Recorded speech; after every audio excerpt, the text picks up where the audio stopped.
Hey everybody. This past Sunday, Derek Murphy challenged us in the sermon to remember to change our mindset about where we belong in God's story. And as I thought about that over the last few days, I was reminded of how many times over the years, and I still do this even today. I was even doing this when I was getting ready to record this video. I was telling myself, I can't do this. I don't have the words. I can't do it. And so I was reminded also of, I don't have the words. I don't think my story will help someone. I don't know how they'll react. I can't make a difference. I can't do it. But that's fear talking. And I was reminded that it's not a story about what I can or cannot do. It's not fear's story. It's God's story. And it's, I may not have the words. You don't have the words. God has the words. You don't think you have a story that will help? God's story helps. You think you can't make a difference? God makes a difference. You think you can't do it? God can.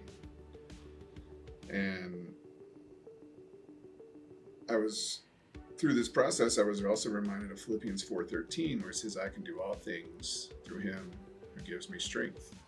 And him there is Christ and God. And and because of that,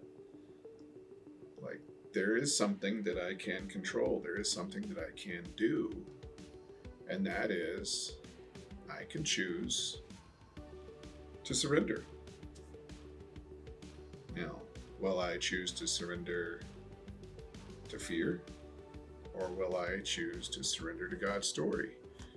And that's my challenge to you this week is to sit and think, and as you think about what it is that God wants you to do, whether it be specific people in your life, or maybe it's a habit or behavior that you need to change or get rid of, or maybe you want to quit a bad habit or start a new habit. Whatever it is, you can do it. And you need to choose. Will you choose to surrender to fear, or will you choose to surrender to God's story? Coming up this Saturday, it is the second Saturday of the month, and that means it is time for the food bank.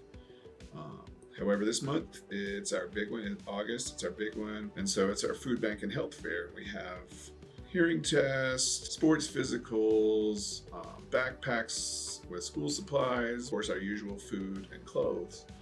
And weather permitting, we are planning to do that outside this time. So if you need or know someone who needs food, clothing, join us between 9 and 11. Southeast, I love you. Have a good week.